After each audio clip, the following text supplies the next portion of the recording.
Halo, sahabat semuanya, apa kabarnya nih? Yuk, ikuti kelayaban, jelajah bareng Bang Nian dan juga keluarga. Kali ini kita mengarah ke arah Kerawang nih, menyusuri sawah-sawah dan juga masuk kampung, keluar kampung tentunya. Nah, di depan kita ngikuti ada rombongan ibu-ibu, nah, yang lagi mungkin searah kali ya. Oh, ada kuburan TPU, roman-romannya serem banget nih. Pokoknya kita menuju makom Syekh Kuro yang sangat terkenal. Ada yang tahu tentang cerita dan sejarahnya Syekh Kuro? Cerita dong. Nah, Bang Ian kali ini ngetrik ke makam Syekh Kuro Kerawang. Seperti apa di dalamnya? Yuk kita lihat bareng-bareng. Nah, ini di sini ada pintu masuk makam Syekh Kuro. Nah, Syekh Kuro adalah salah satu ulama penyebar agama Islam pertama di tanah Sunda. Nama aslinya adalah Syekh Hasanuddin atau Syekh Qurratul Ain atau Syekh Mursadatillah. Makam Syekh Kuro terletak di Pulau Batak, Desa Pulau Kelapa, Kecamatan Lemah Abang, Kabupaten Jawa Barat.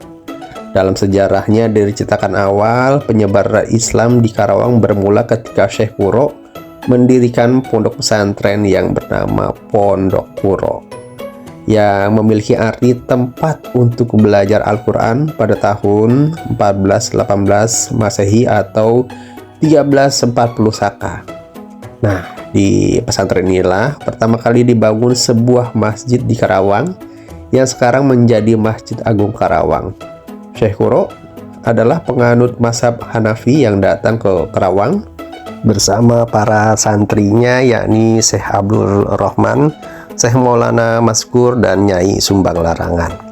Syekh Kuro kemudian menikah dengan Ratna Sondari, putri dari Ki Gedeng Kerawang. Dari pernikahan itulah lahir seorang putra yang bernama Syekh Ahmad yang menjadi penghulu pertama di Karawang.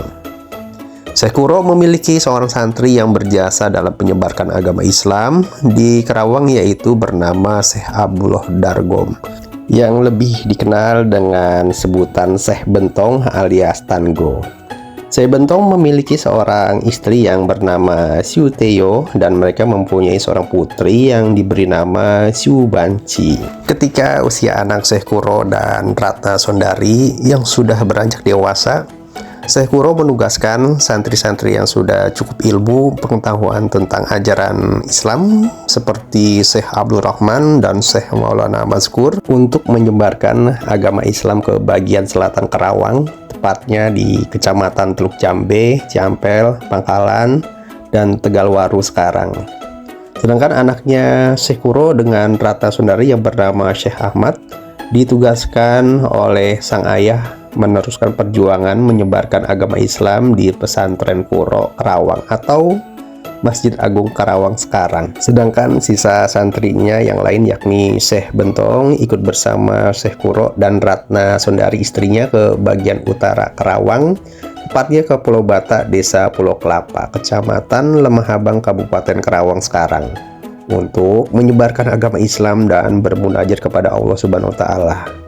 Di Pulau Batak, Syekh Kuro dan Syekh Bentong membuat sumur yang bernama Sumur Awisan, yang sampai saat ini sumur tersebut masih dipergunakan. Syekh Kuro akhirnya meninggal dan dimakamkan di Pulau Batak, Desa Pulau Kelapa, Kecamatan Lemah Abang, Kabupaten Karawang.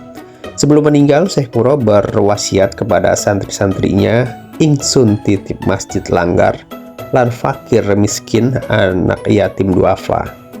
Sepeninggal Syekh Kuro, perjuangan penyebaran Islam di Pulau Batak diteruskan oleh Syekh Bentong sampai akhir hayatnya Syekh Bentong. Makam Syekh Kuro Karawang dan makam Syekh Bentong ditemukan oleh Raden Sumarja alias Ayah Jin alias Pangeran Sabri dan Syekh Tolha pada tahun 1859 Masehi atau pada abad ke-19. Raden Somareja alias Ayah Jin alias Pangeran Sabri dan Syekh Toha ditugaskan oleh Kesultanan Cirebon untuk mencari makam mahal guru leluhur Cirebon yang bernama Syekh Kuro. Bukti adanya makam Syekh Kuro Karawang di Pulau Bata, Desa Pulau Kelapa, Kecamatan Lemah Abang, Karawang, kuat lagi oleh Sunan Kanoman Cirebon, yaitu Pangeran Haji Raja Adipati Jalaluddin saat berkunjung ke tempat itu. Dan beliau memberikan surat pernyataan putra mahkota Pangeran Jayakarta Adiningrat 12. Nah, itu sejarah singkat Syekh Kuro yang ada di Karawang. Walaupun ada berbagai macam versi, yang penting kita meyakini bahwa Syekh Kuro adalah ulama yang menyebarkan agama Islam.